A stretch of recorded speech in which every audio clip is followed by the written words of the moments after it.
Good afternoon and welcome. My name is Reverend Catherine Gorman Lovelady, and I'm a director at Moonstar Lodge in LaFontaine, Ontario, near Penetanguishene, Ontario. This is part of a continuing series of short YouTube videos discussing aspects of spiritual work that we do. I'm an artist, a minister, a Reiki master, a mother, a wife, a teacher, and psychic medium, and have been doing many of these services. This is my 40th year, and I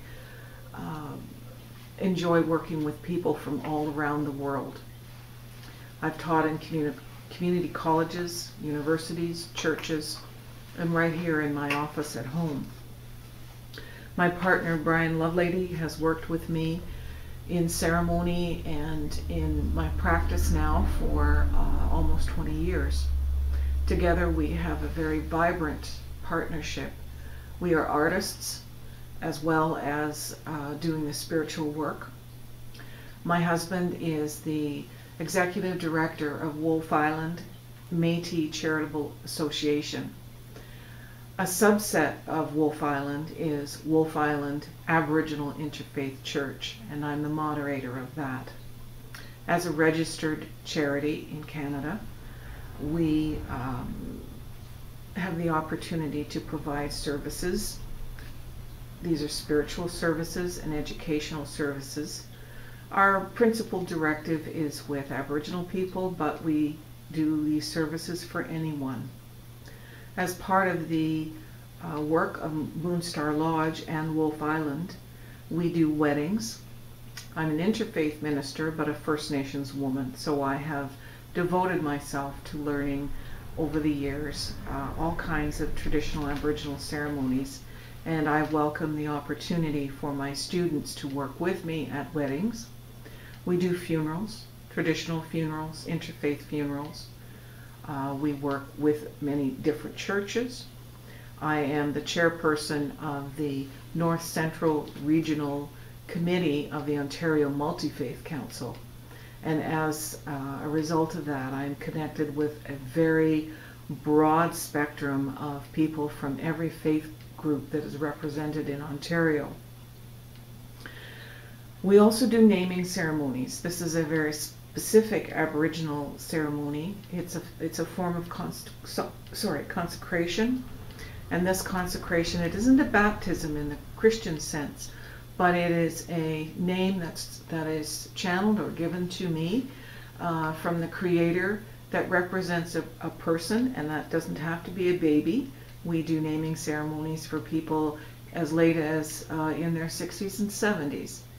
A lot of Aboriginal people have been disenfranchised from their culture here in Canada, and as a result practice different faiths or have their one foot in Native tradition and their other foot in another faith base. So we perform naming ceremonies, and you're given a certificate. We do a small ceremony for you, and this is registered here at Wolf Island Aboriginal Interfaith Church. One of the things that we've done as part of our spiritual work are house clearings. We've had real estate agents contact us about homes that just aren't selling because of the etheric imprint. Sometimes these imprints are apparition, and these apparitions may have lingered in a particular place because of a murder or a suicide. We often have homes where there's been a marital breakup and there's a lot of negative energy from fighting in that home, and in order for that home to be moved on and sold, we go in and do clearing ceremonies. This is something that we've loved to do. I have been trained in parapsychology and have a complete set of ghost hunting equipment. When I first started in university in the 1970s, this degree of electronic equipment simply wasn't available. So I have enjoyed in my professional career watching as very, very gifted young people have developed electronic means of capturing spirit. And that's always helped people like myself, who are psychic mediums, to prove to others. There are a proliferation of television shows like ghost adventures, ghost hunters, mediumship shows. There's a pair of rescue mediums that do a lot of work in Canada. Even Most Haunted from England is a program that many people are familiar with. So you've seen the kinds of equipment that exist, and we have a set of that equipment. So we do house clearing.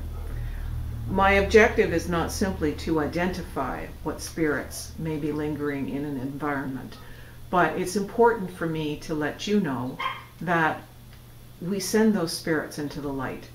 We call their mothers, their fathers, their grandparents, anyone who will take the spirit into the light. We don't leave them. A spirit in an environment is not like some animal in a zoo that's there to draw people for attention to that space. We don't allow people to use spirits as marketing tools. We don't agree with that. I mean, it's up to an individual to ethically understand that we are going to move spirits on out of an environment. We do shamanic healing. We do crystal work in that healing, and one of the experiences that I provide for people is something called soul retrieval. Sandra Ingerman is someone that wrote books on the subject. She has one form, it's a more contemporary form of soul retrieval. My ancestors, my family members, and my elders have taught me the form that I use. We make medicines here, and these medicines are everything from calendula cream, which is a topical cream, to sacred cedar oil. And we use the sacred cedar oil and we grow sage for ceremonial purposes. So whether I'm doing a wedding or a naming ceremony or clearing a home, we bring the medicines that we create with us to do those specific ceremonies. If you're interested in having a ceremony, I would invite you to contact us at www.moonstarlodge.com. You can Google that, or you can Google my name, Reverend Catherine Gorman Lovelady. You can also Google my husband, Brian Lovelady, and that will direct you to our site. Feel free to have a look around the website, and you will find the fees for service, and also be able to communicate with us for more information at that time. Thank you for your attention and listening this afternoon, and peace.